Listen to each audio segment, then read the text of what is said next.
explanation. And you won't get any questions in block 1 exam from the introduction PowerPoint. Okay, but it's important, yes, because the stuff that is there in the introduction PowerPoint gets repeated subsequently in many of the later chapters. And of course, when it repeats, we can ask you in your block.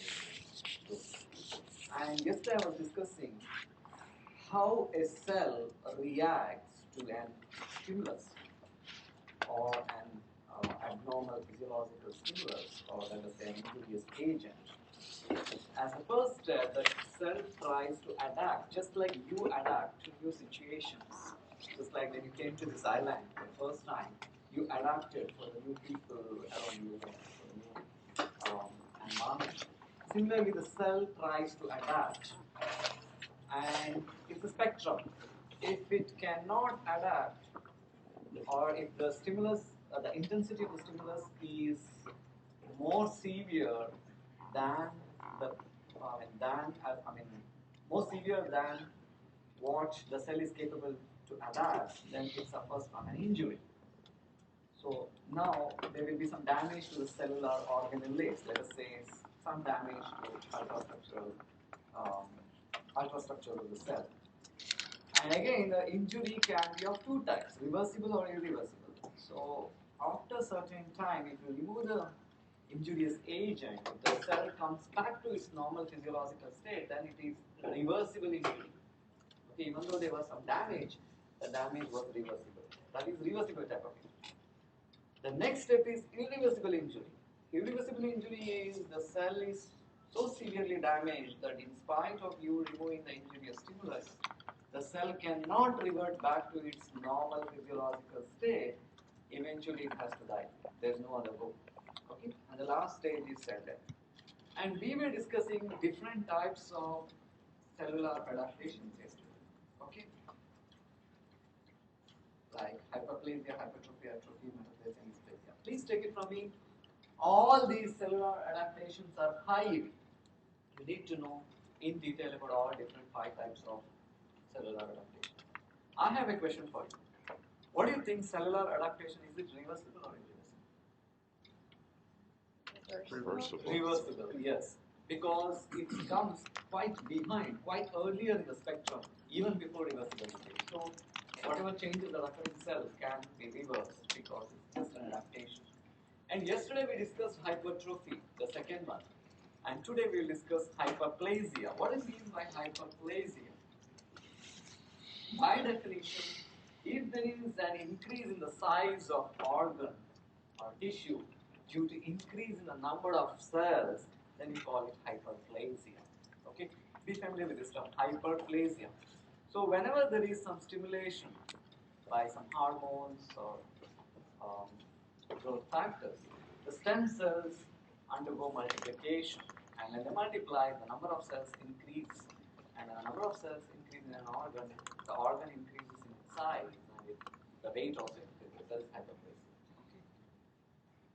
Only those cells which have capacity to divide can undergo hyperplasia. For example, muscle cells cannot undergo hyperplasia. We discussed that yesterday. Muscle cells, when they are stressed, they can undergo hypertrophy, but not hyperplasia, because muscle cells cannot multiply. Okay. Similarly, neural cells, they cannot multiply. Similarly, cardiac muscle cells, they also cannot multiply. Whereas, let us say, bone marrow cells, erythropoietic cells, they are every day they are anyway multiplying. So when there is increased stimulus, let us say some hormone, erythropoietin, so there is increased, some tumors in our body can produce erythropoietin. Renal cell carcinoma, for example, can produce erythropoietin in excess. And this erythropoietin starts going and starts getting into bone marrow and stimulating erythropoietic cells, and you will see increased number of erythropoietic cells. What is this? Hyperplasia or hypertrophy? Hyperplasia. Hyperplasia, yes. Okay. So basically, those cells which are anyway dividing every day and every out, every day in and day out, they are going to show hyperplasia. So remember this. And there are 2 types of hyperplasia: physiological hyperplasia and pathological hyperplasia. Physiological hyperplasia is increase in the size of the organ due to increase in the number of cells in a non-disease state or a normal condition. For example, let us say, breast during puberty, when a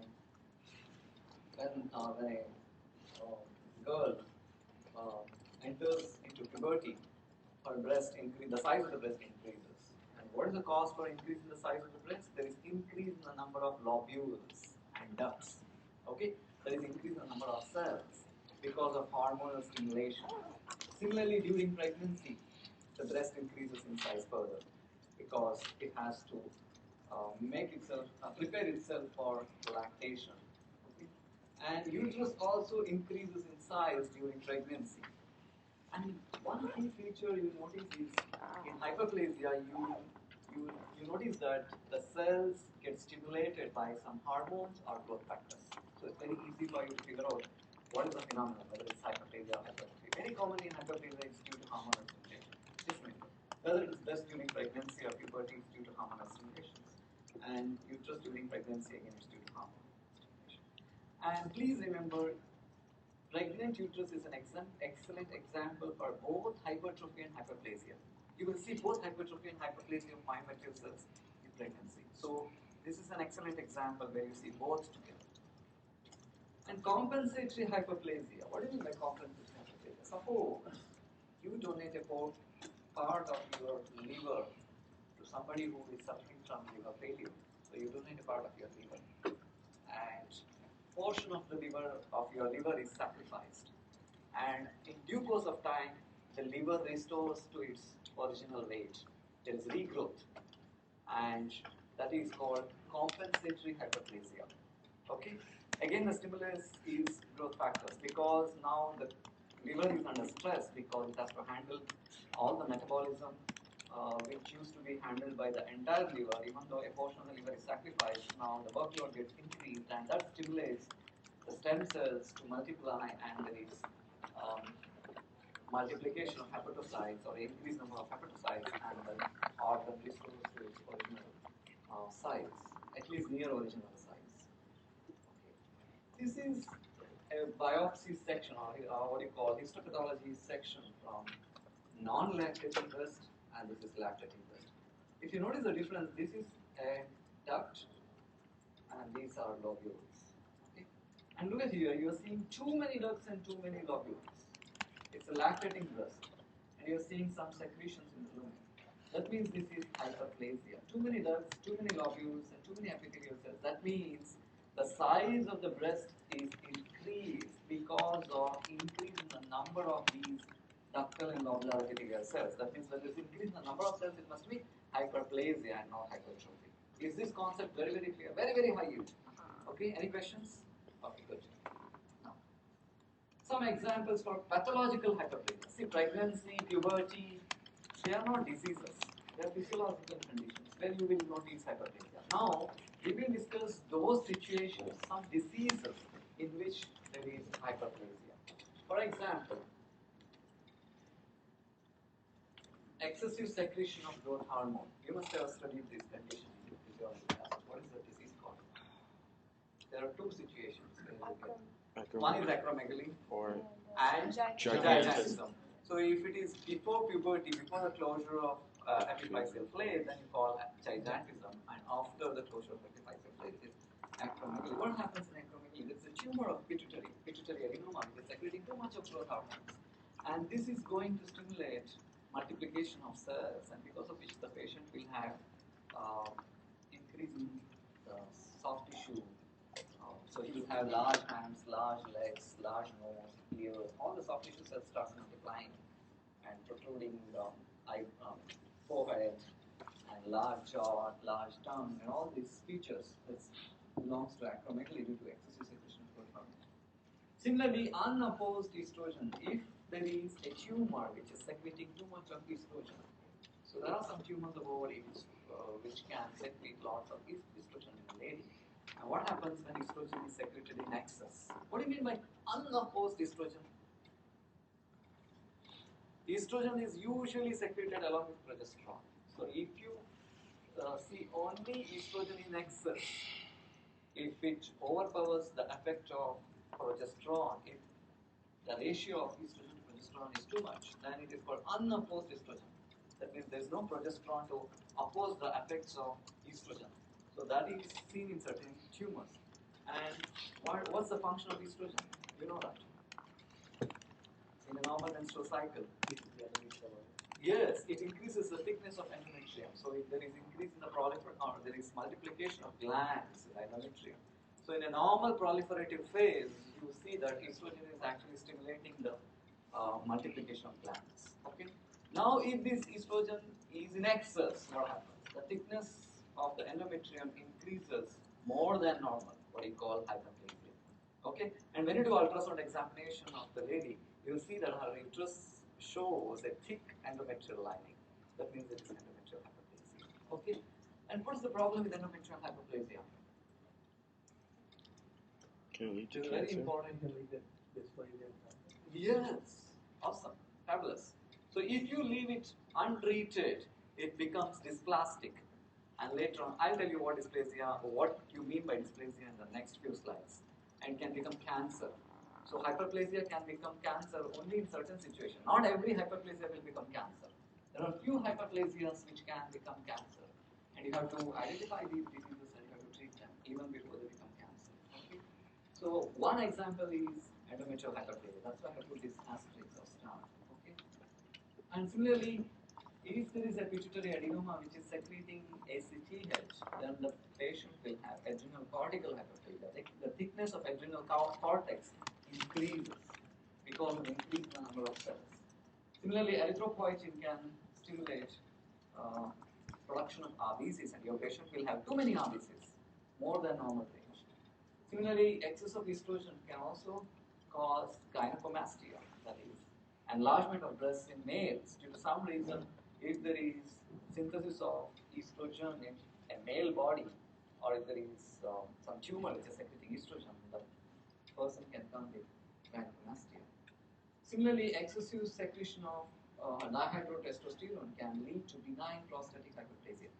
I told you not all hyperplasia leads to cancer. For example, this prostatic hyperplasia will not become cancer. You must have heard about this disease, benign prostatic hyperplasia. Somebody in your family, your grandfathers or somebody who has suffered from this. You know the order of symptoms with which the patient comes to you? Yes, please. Urinary frequency, Excellent. urge, Yes. nocturia. Nocturia, yes. And incomplete voiding. Basically, there is the enlargement of median lobe of the prostate, and you know that urethra passes in the center of the prostate gland, and the urethra gets compressed. There is mechanical obstruction to urethra. Very commonly occurs in elderly males after 60s or 70s. So what happens when there is obstruction to urethra? The urine flow gets obstructed, and your patient will come with urinary obstruction, and because of which he cannot empty the bladder completely, and because of which it feels like voiding more frequently than normal, and it can disturb the sleep too. Okay. And in very late stages, it may actually cause or lead to complete urinary obstruction. So that's due to benign prostatic hyperplasia. And please remember, prostatic hyperplasia will never become malignant. Benign, this is addictive. Please remember these high-yield facts. So benign prostatic hyperplasia will never become prostate cancer. Okay, so you may see both coexisting, but unlikely that benign prostatic hyperplasia become prostatic cancer. So try to understand this. Whereas your endometrial hyperplasia invariably becomes cancer if you don't treat it. Okay, you have to treat this endometrial. So this is normal endometrium. You can see the ratio of stroma and the glands, and here you are seeing too many glands, increase in the number of glands, and closely packed back-to-back arrangement and decreased stroma. That means it is endometrial hyperplasia. Okay. And this is prostatic hyperplasia. You are seeing an enlarged prostatic gland, and you can see that urethra is compressed into a slit-like opening, slit-like shape, and you can see here. The enlarged prostate shows nodularity, shows nodules like this. Okay? And when you take it on a microscope, you will see too many glands and too much of stroma, and you're seeing proliferation of epithelial cells and they heap up because of stratification and form these epithelial finger-like projections, what we call papillary epithelial hyperplasia. Papillae means finger. So when epithelial cells multiply too much, they heap up and they form these finger-like structures. That's called papillary epithelial hyperplasia. Okay, and you can see the glands are enlarged. Gynecomastia, there is enlargement of breast in male, and adrenal hyperplasia because of pituitary adenoma and acromegaly. Okay. We discussed hypertrophy yesterday, but I'll quickly revise hypertrophy so that it's beneficial for people who were not there on yesterday's lecture. So hypertrophy is another kind of adaptation of the cells. So whenever there is stimulus, the cells increase in the size, they do not multiply. So how does hypertrophy differ from hyperplasia? In hypertrophy, the cells do not multiply, but each cell increase in its size. Okay, that's hypertrophy. One example I'll give you.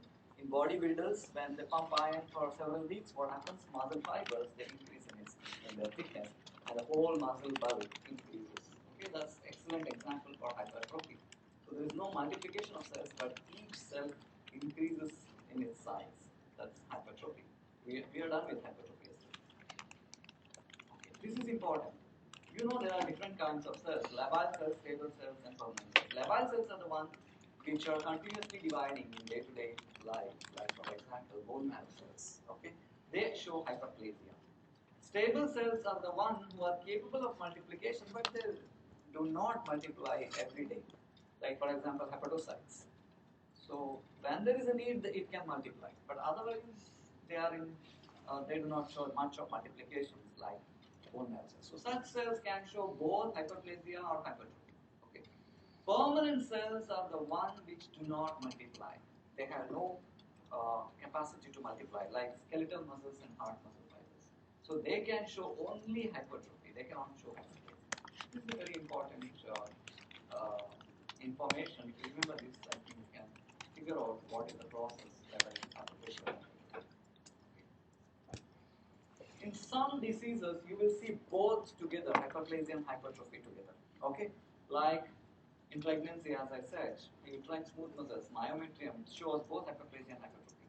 Similarly, in iodine deficiency, when there is deficiency of iodine in the diet for a long time, the person will have goiter, diffuse enlargement of thyroid gland.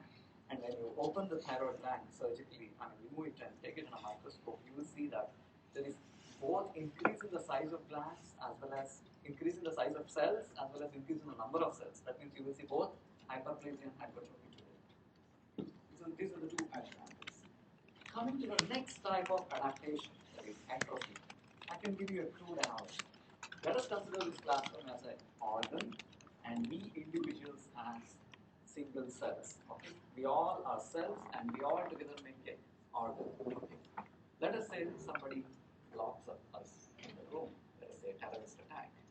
So they want us to keep in captive and they want to take some ransom. Okay? And they are supplying only limited amount of foodstuffs, okay, to us. So what are we going to do? We don't want anybody to die, so we share, right? That's the best way of dealing with the situation, dealing with the stress. So what we do, we prefer to lose weight, individual weight, but we don't want anybody to die. So what we do, whatever food is available, we share among ourselves. Okay, that's the most civilized way of tackling with the stress. Okay. Similar way, the organs in our body deal with stress in a similar way. Whenever there is a cutoff of blood supply, let us say there is a blockade in an artery supplying an organ. That means there is decreased nutrition, decreased supply of nutrition, oxygen, everything to the particular organ. So the cells try to cooperate. They don't allow one another to die. So what they do is they share whatever nutrition is available. So they shrink in their size. So individual cells lose their weight and they shrink. They lose their volume, and the whole organ shrinks in size, and that is called atrophy. Okay, and sometimes in unavoidable situations there may be few cells dying also, but still it's called atrophy. Okay, because majority of the cells show shrinkage, okay, than death. So it's decrease in the size of an organ or tissue due to shrinkage in the size of cell by loss of cell substance due to increased number of autophagic vacuoles. You got it? So how does the cell try to conserve energy? The cell decreases or shrinks. How does it shrink? There is autophagic vacuoles. The cell tries to eat itself. What you call autophagy. You know there are lysosomal enzymes, and you know the cell is capable of forming vacuoles, autophagic vacuoles with some enzymes in these vacuoles, and these vacuoles start digesting the intracellular organelle. Slowly it will start eating some endoplasmic reticulum, some ribosomes, and some peroxisomes. And so that what happens when the organelles are eaten away? One is the cell requires less amount of energy to sustain its life because there is less amount of organelles, so less amount of ATP required. And second thing, whatever is eaten away, that itself forms a source of energy for the cell. So the cell tries to conserve its energy by eating its own organelles. That's called autophagy. Okay, and the cell substance is lost, or that leads to shrinkage in the cell. Okay. Some examples for atrophy. Some physiological examples, like atrophy seen in normal life, like during early development. You must have studied embryology in detail, so you remember these notochord and paraglossal ducts, which are present in embryologic life, but later on they disappear. Right? So how do they disappear, or how do they become very thin and by the mechanism of atrophy? So the cells shrink in size, and some of them die. Some of the cells may die, and the whole structure becomes very thin and almost it disappears. Similarly, uterus shrinks after childbirth. Even though it cannot reach back to its original size, at least it reaches its near original size. Okay, the uterus shrinks enormously after childbirth. And what's the mechanism? Atrophy. And there are some diseases in which you may get atrophy of organs, and these are called pathological atrophies. Okay, for example, again the pathologic atrophies depends on the cause.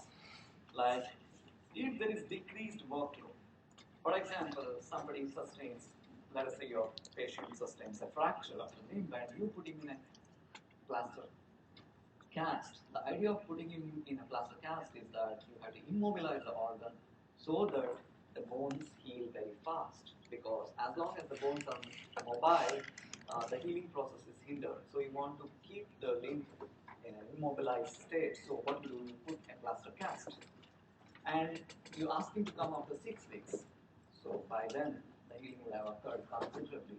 And then you open the cast, and when you compare the right limb, which was fractured and it was put in a cast, and the left limb, you see that the girth of the limb is decreased in the right limb than the left limb. You often notice this in your patients. That's because the muscles were not used for several weeks, because of which it undergoes atrophy.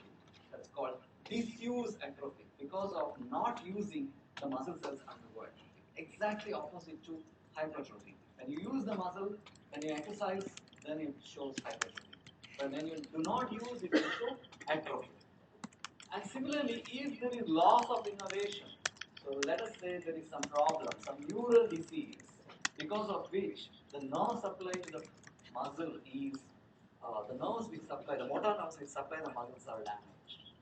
So when there is no motor stimulation to the muscle cells, there is no contraction of muscle cells. That means it's almost like it's not being used because there is no nerve supply, and because of which the muscle cell shows atrophy. Best example is poliomyelitis, which is a viral disease, and we know that it affects the anti-horn cells, and these motor nuclei they die, and the motor neurons die, degenerate, and because of which there is loss of nerve supply. And another condition is decreased blood supply, just like I gave you the example. So whenever there is atherosclerotic narrowing of certain arteries, like that carotid artery atherosclerosis leads to cerebral atrophy. The brain shows atrophy whenever there is atherosclerotic narrowing of carotid artery because of decreased blood supply. Similarly, when there is atherosclerotic narrowing of renal artery, what happens? There is cortical atrophy of kidneys. Similarly, inadequate nutrition, what you call nutritional atrophy. What happens when there is decreased intake of protein in our diet? And you know that most of the proteins in our body are structural proteins and it has to be synthesized every day. And the proteins, whatever has to be synthesized in our body, are synthesized from amino acids. And where do these amino acids come from? From the proteins in the diet. Okay, when the proteins in our diet get digested, they become amino acids and it is taken in, and that amino acids are used to synthesize proteins in our body. And when there is decreased amount of proteins in our diet, the cells undergo atrophy, and the disease is called protein calorie malnutrition, and it's worse, especially in children. So this is an example of poliomyelitis. You can see here the child is crippled because of atrophy of the muscles of lower limb especially, and this is hand muscle atrophy. And if you take a biopsy, if this shows a normal muscle, and you can see the size of the individual muscle fibers which are cut transversely. Whereas when the muscle undergoes atrophy, you can see here some of the muscle fibers showing angulation and shrinkage in size. That means it is atrophy. Similarly, you are seeing here narrowing of the ostium in the aorta, abdominal aorta, and because of which there is decreased blood supply to one of the kidneys, that is right kidney, and because of which it is showing decrease in size. Compare the size of right kidney with that of the left kidney. There is shrinkage because of renal atrophy, because of atherosclerotic narrowing. Similarly, if there is decreased hormonal stimulation, again the organ undergoes atrophy. Okay? Like for example, hypopituitarism. Due to some reason, the pituitary gland is destroyed due to some disease. So all glands which are dependent on pituitary stimulations show atrophy. Same thing happens in postmenopausal atrophy of breast and postmenopausal atrophy of endometrium. The endometrial thickness decreases after menopause. Similarly, the size of the breast decreases after menopause, basically because of decreased estrogens, decreased hormonal stimulations. And of course, senile atrophy, what you call due to aging, there can be cerebral atrophy, but the reason for senile atrophy is again atherosclerotic narrowing of all muscles. Occlusion of secretory ducts can also cause atrophy of organs. For example, if there is a disease called cystic fibrosis. Have you heard about this disease? Yes. You have heard in your life history. Tell me what happens in cystic fibrosis. Defect in chromosome 7. Yeah, it's a genetic defect. Good. So what happens? What's the problem? Which organs are affected? Pancreas. Awesome. Yes. Lungs. Yes. Fabulous. Anything else? Skin.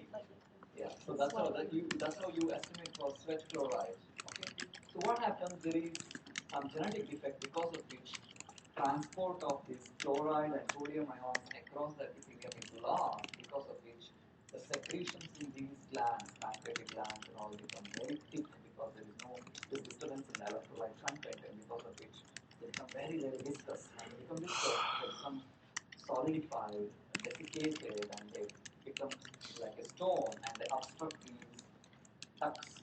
When they obstruct ducts, what happens? There is a back pressure. When there is a back pressure, the ducts behind the obstruction dilates, and there is back pressure, and this exerts some pressure on the blood vessels, and there is pressure atrophy of the surrounding parenchymal cells. And this is called pressure atrophy, or due to occlusion of secretory ducts. You got it? Similarly, there is another type of atrophy called pressure atrophy. If there is a tumor which is not infiltrating into the blood vessel, but it is compressing the blood vessel, it is pushing the blood vessel. So the blood vessel is getting narrow, and because of which there is decreased blood supply, there is atrophy. So this is very thinned out and atrophic adrenal gland because of empty cell asymptom, that is pituitary absence of pituitary gland. And similarly, you see this testicular atrophy, small testicle, because again of again due to decreased hormonal stimulation with aging, and atrophic brain. See, this is normal brain, hence healthy adult, whereas this is a brain from a very elderly person, let's say 80-year-old.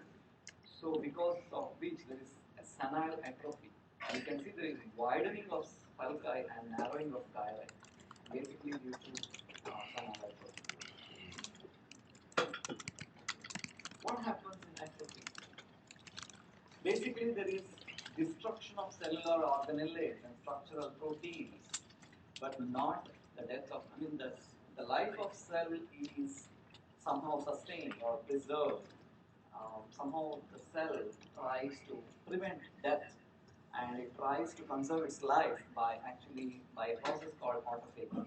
I think I already discussed it. In autophagy, what happens? The cell organelles get surrounded by a membrane, and they form vacuoles, and they get degraded.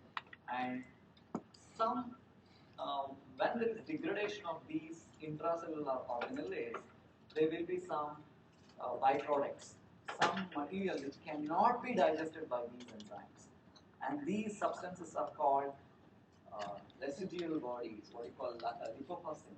Lipofuscin is a pigment, and it takes golden brown color. When you look at a microscope, you will see these pigments getting accumulated in atrophic cells, golden brown or brownish, yellow brown pigments, and they are nothing but lipofuscin pigments, and they are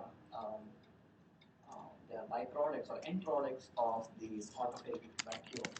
Okay, and they are also called wear and tear pigments. I have some pictures actually, and they show yellow brown in color. And there are many other pigments which take yellow brown color. Can you name few? We discussed in yesterday's class. Which are the pigments? Amyloid plaques. Sorry? Amyloid plaques. Sorry? Not cytochrome. Melanin, hemosiderin, they all take brown to black color. Melanin brown to black and hemosiderin again brownish. Okay? And how do you differentiate? You will have to use some special stain. And which stain helps you to demonstrate or identify hemosiderin? Hemosiderin, I don't know if that's how you spell Prussian blue stain. Anyway, you will learn this again later on. So your lipofuscin will not stain with Prussian blue or with Massen's Pantone. Okay? So it gets unstained.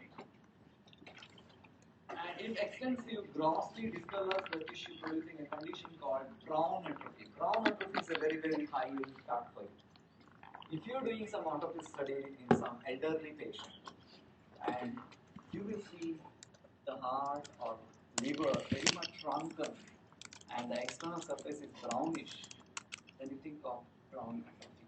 Because of aging, the organs undergo atrophy, and because of lipofuscin pigment accumulation, the organ shows brownish coloration. And when you take these organs under a microscope, you will see lipofuscin pigments. And grossly, you call this brown atrophy. Very, very characteristic of atrophy. So this is liver. You are seeing the hepatocyte showing these brown pigments. Okay. Don't mistake this for bile. Even bile will show a little bit of brownish color, but you have special stains to demonstrate or distinguish bile from lipofuscin.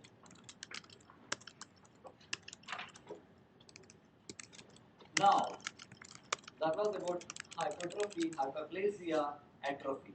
At this time, you need to be familiar with some other conditions, some other terminologies, very, very high, like agenesis, aplasia, and hyperplasia. Suppose you do ultrasound examination in your patient, and let us say you are seeing very small kidneys. Okay, one of the kidneys is very small. There could be two causes. One is because, as I said, because of atherosclerotic narrowing, the kidney would have suffered from ischemic damage, and it would have shown from shrinkage. That is one possibility. Then you call it atrophy. But not necessarily always it would be atrophy. You need to know some differential diagnosis, that is some other conditions where you can see small organs. Like for example, agenesis, aplasia, and hypoplasia. What do you mean by agenesis? So just because an organ is decreasing in size, you cannot call atrophy. You have to rule out these conditions: agenesis, aplasia, and hypoplasia. Agenesis means absence of an organ. So you will not, if you don't see a kidney, you are seeing only one kidney. That means it's agenesis. of kidney. That's because of failure to develop any discernible primordial tissue, what you call enlarged during embryonic development. Best example is renal agencies. So some defect, some genetic defect, and leads to uh, arrest of development of kidney or complete arrest, and you're not seeing it one kidney across. That is called agenesis. Remember this term, agenesis. Okay. What do you mean by aplasia? Aplasia means the primordium is present, but there is no further development. That means you see that enlarged when you do ultrasound examination. You see some primordial tissue, but there is no development. Okay, this you cannot call atrophy. Atrophy means originally the organ was of a normal size, but later on it underwent shrinkage. Okay, agenesis means the organ did not develop at all, complete absence. Aplasia means the organ, there was only primordial tissue, but it did not develop further at all. Whereas hypoplasia means there is incomplete or partial development. The enlarged develops to some extent, but then it gets arrested. Okay, that is called hypoplasia. Please be familiar with these conditions, and you need to differentiate these three things from atrophy. You call it atrophy only when a normal organ shows shrinkage. Okay?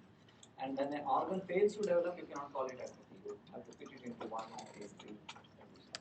Similarly, there is another term called anaplasia. Don't get confused with terminologies. Anaplasia means something to do with lack of differentiation of cells, what you encounter in tumors. Okay, anaplasia is lack of differentiation of cells. That means the cells do not look like their cell of origin. That is called anaplasia. So a lot of changes in structure, in the nuclear shape, size, everything, and that's called anaplasia. And you see these in tumors. Okay, even though it sounds the same, aplasia and anaplasia, they are entirely different. So don't get confused with the terms aplasia, hypoplasia, agenesis, atrophy, and anaplasia. Okay, any questions at this point?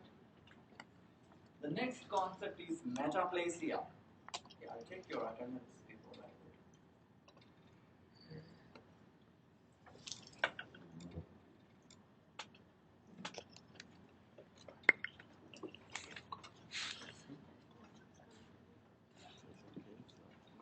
I'll be very fast in calling out your names. It's your responsibility to answer your roll call, and it's very pretty transparent. You can see in your class TVs as well as on the screen. Please see that I don't commit any errors, and if I commit, please notify before I log out. Okay? I'll be very fast in calling out your names. Syed, Nasimo, Rebecca, Here. Sauzana, Susanna, Mohammed, Justin, Prithvijit, Panit, Ryan, Abraham, Anna, Desmond, Melissa, Here. sorry, Katrina, Here. Ashish, Carl, Matlash, Samuel, sorry, Samuel, who is Samuel? Chisom, Aaron, Kunal, Rizwana, Miles, Fahad, Jason, William, Naina, Nicole, Marsha, Suhail, please. Here. Arpana, Jamil, Jamiluddin, Jared, Shafiq, Ali Riza, Adrian, Here. who's Adrian? Kofi, Christina, Albany, Himanshu, Here. Ralph, Here. Trudy, Here. Christina,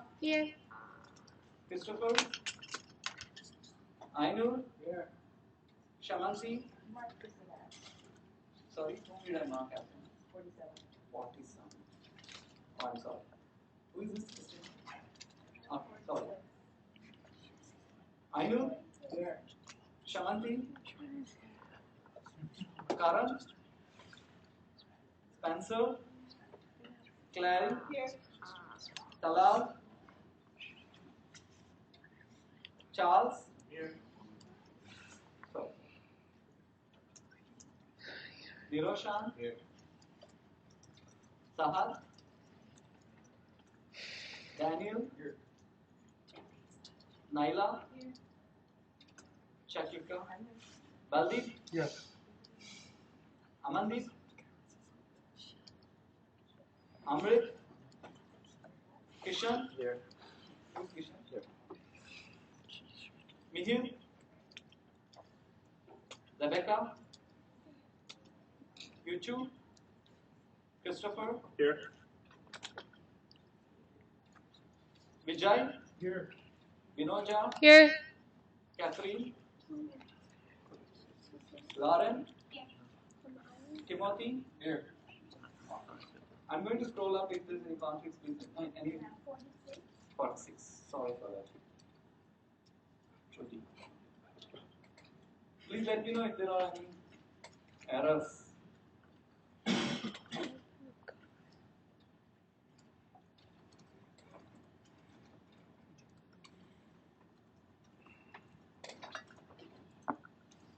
See, this attendance sheet you can open on Classroom Share.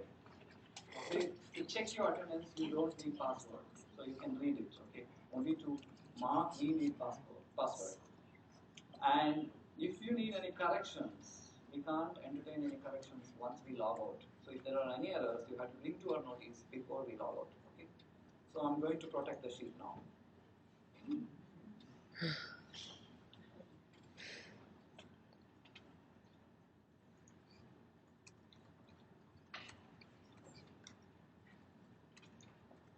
And column D gives you total number of absences. Okay, very easy for you to figure out how many absences.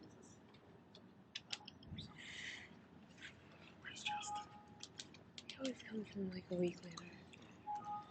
It's probably Thursday or Friday or maybe Monday.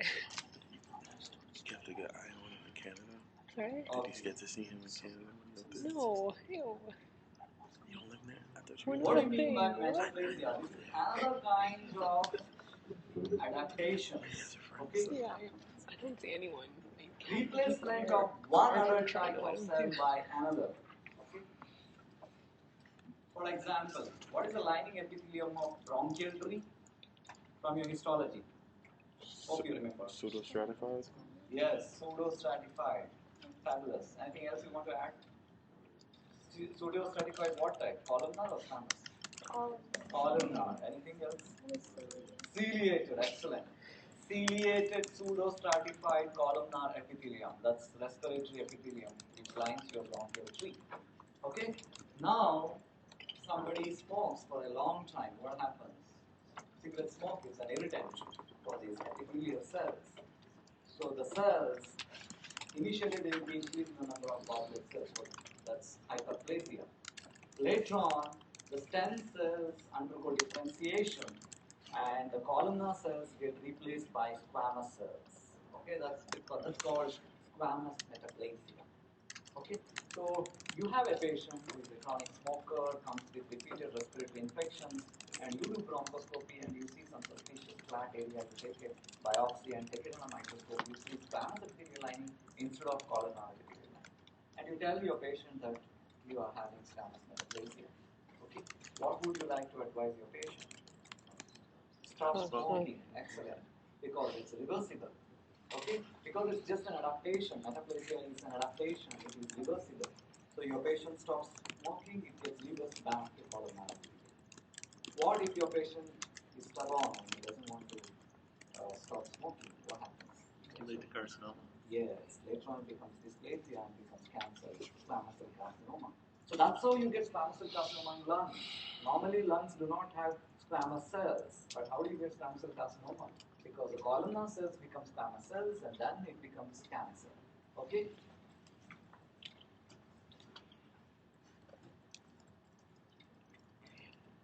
Now, what is the idea behind metaplasia? Why there is replacement by squamous cells? Replacement of columnar cells by squamous cells. Yes, they can tolerate this irritation better than the columnar cells. Like they can tolerate this stress or cigarette smoke, and it's reversible. So columnar becomes squamous. There are different types of metaplasia. Squamous metaplasia means columnar cells become squamous cells. That's called squamous metaplasia. Best example is bronchial epithelium in cigarette smokers. The second one is glandular metaplasia. That means squamous cells become glandular cells. Okay.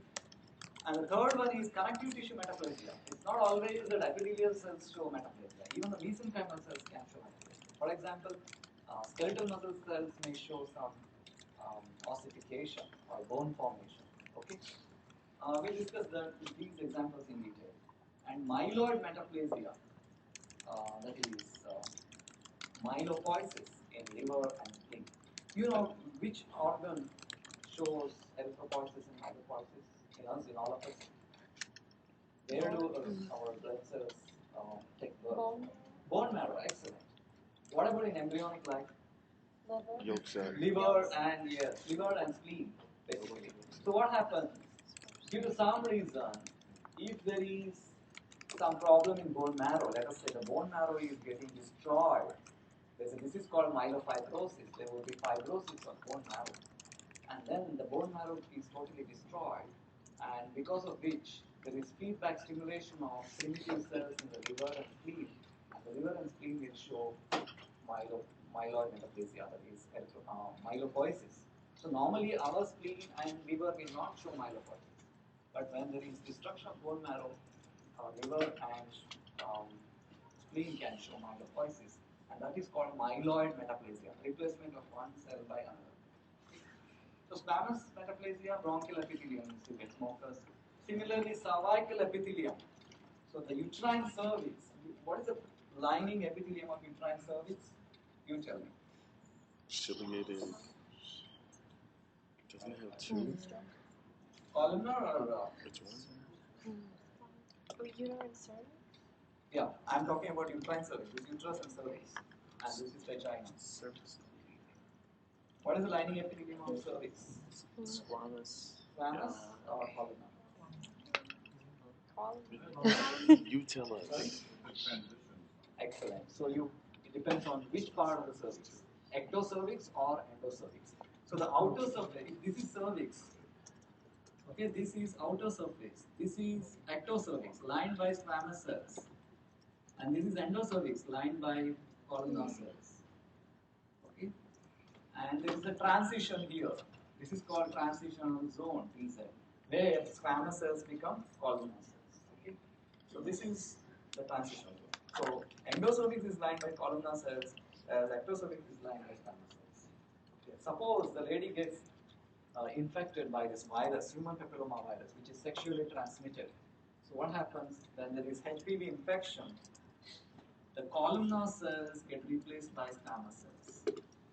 The ectocervical columnar cells shows replacement by squamous cells, and that is called squamous metaplasia. Okay. So what is the problem if it is squamous metaplasia? Yes, it can show increased secretion. That's okay. That's all right if there's increased secretion. But what's the problem if you leave it behind? Yes, please. Issues with pregnancy, as far as Yes, please. Just hold on. Let me. I didn't hear you. Can you repeat, please? issues with pregnancy. Issues with pregnancy. Not really. HPV cause cancer. Yes, it can become cancer. Long-standing squamous metaplasia can become cancer. So you have to identify this metaplasia. Metaplasia becomes dysplasia, and dysplasia becomes cancer. And talk what is dysplasia next to this. Similarly, bladder epithelium. What is the lining epithelium of urinary bladder?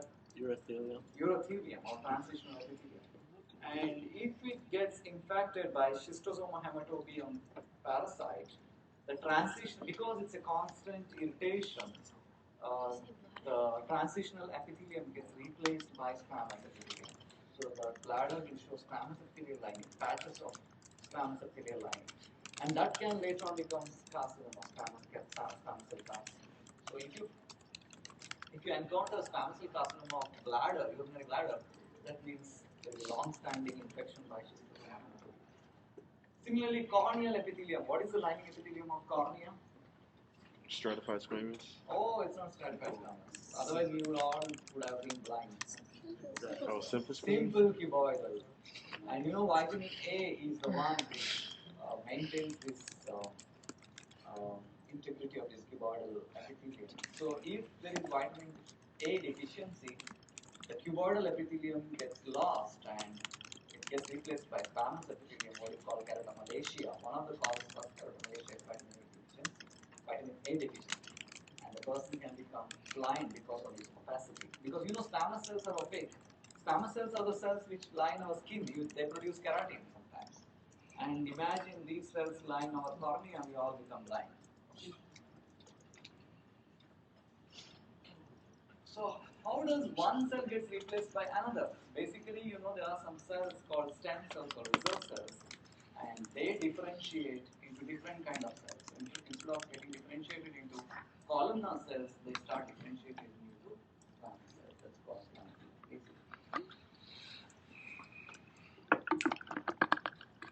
What do you mean by glandular metaplasia? I think we'll take a break. 10 minutes. So we'll reassemble at 2 o'clock and continue with the class. Any questions? I'm available on my desk. Few minutes, couple of minutes.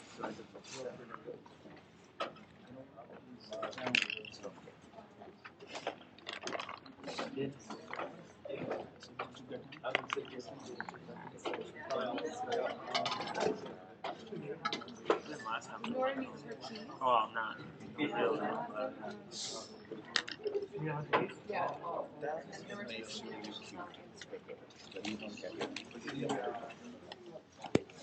But it's not There is the second one.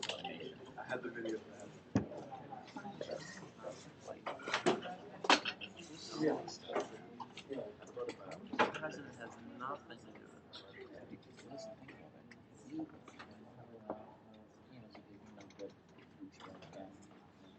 Oh my! Are you really going to compare me to him? Hey Thomas, Slice it. supposed if it's him, What? that's it. He's already on 7. Who is? What? That guy you were talking about. That if it's him that failed, Yeah. He's already what? he's already failed twice. I'll talk later.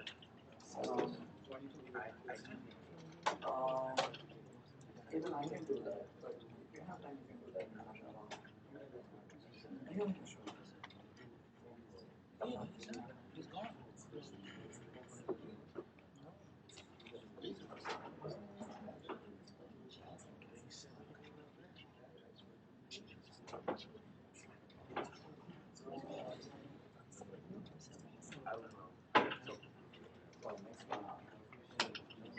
You said he wasn't doing this today. Actually, I wouldn't.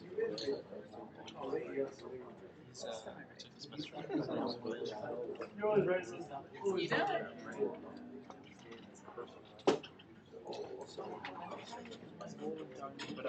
But they're not here. Yeah. But the thing is, constantly, we never got any information. Yeah. So it's a bad problem. Why? It doesn't work for me. I wouldn't mind someone like him. I gotta stand up. Water. He's a nice guy. Yeah, he is. What's up? He knows you. Why are you saying your name and looking at the opposite No, person? mixing you up.